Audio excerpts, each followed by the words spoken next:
জনগণের ভাষা বুঝতে চায় না। জালেমরা যখন ভাষা বোঝার চেষ্টা করে তখন তাদের বিদায় ঘন্টা বেজে যায়, আর বোঝার মতো সময় থাকে না। এই জালেম হামলা করেছে, মামলা করেছে, গুম করেছে, যত রকম নির্যাতন, এমনকি মাহমুদুর রহমানের মতো এই একজন ইমানদার সাংবাদিক যে নাকি আজকে ইসলামী জাগরণের অগ্রণী ভূমিকা পালন করেছেন, তাকেও আজকে নির্যাতন করা হচ্ছে জেলখানায়। কাজেই এই জালেমদের সঙ্গে কোনো আপোষ হতে পারে না, জালেমের সঙ্গে কোনো আপোষ নাই। ইনশাআল্লাহ রাজপথেই ফয়সালা হবে, রাজপথেই ফয়সালা হবে। আসসালামু আলাইকুম ওয়া রাহমাতুল্লাহ।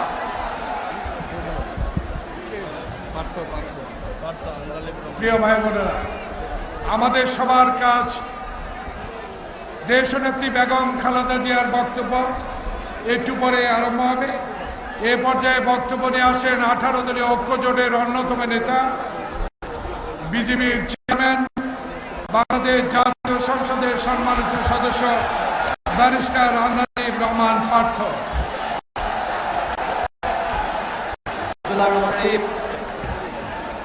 আজকের এই সভার প্রধান অতিথি বিরোধী দলীয় নেত্রী বেগম খালেদা জিয়া সহ 18 দলীয় শীর্ষ নেতৃবৃন্দ, আমার ভাই বোনেরা, সবাইকে আসসালামু আলাইকুম। মাননীয় প্রধানমন্ত্রী, আপনি বললেন আমরা জানি আজকের মিটিং না করে, আজকের সভা না করে এই টাকা সাভারে যারা ক্ষতিগ্রস্ত হয়েছে তাদেরকে দেই।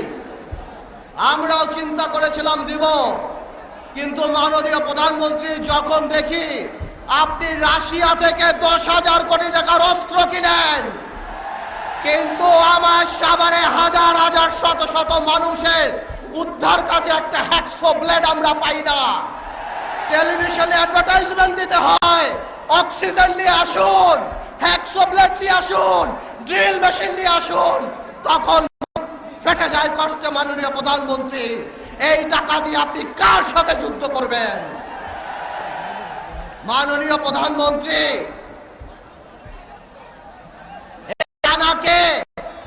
আপনি বাংলাদেশের মানুষের কাছে বলার চেষ্টা করেছেন, সাফাইও দিয়েছেন। বাংলাদেশের মানুষ জানে আপনি মাঝে মাঝে অসত্য কথা বলেন, কিন্তু মাননীয় প্রধানমন্ত্রী, ঘরের নোংরা কাপড় বাইরে ধোবায় ধুইতে হয় না।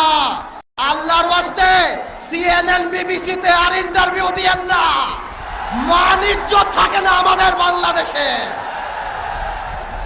আমি মিডিয়ার ভাইদেরকে ধন্যবাদ জানাই, আন্তরিকভাবে ধন্যবাদ জানাই।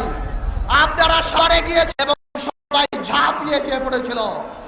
মাননীয় প্রধানমন্ত্রী, গতকালকে দেখলাম আপনি সাংবাদিক সম্মেলন করে ইসলাম শিক্ষা দিয়েছেন। বাংলাদেশের মানুষ সব শিক্ষা নিতে পারে, আপনার কাছ থেকে ইসলাম শিক্ষা নেবে না।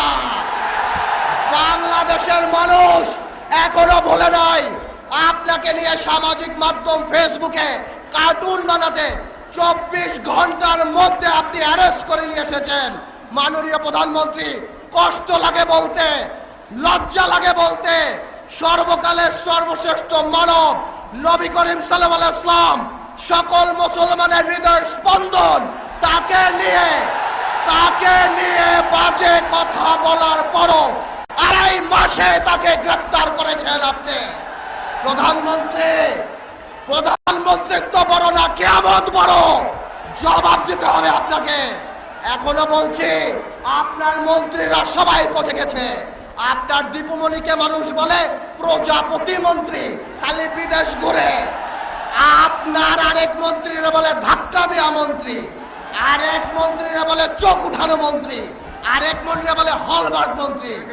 মাননীয় প্রধানমন্ত্রী, অনেক কথা বলতে চাই, আমার মুরব্বীরা দিতে চায় না।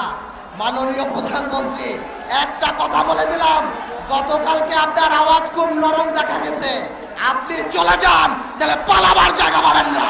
আল্লাহ হাফেজ।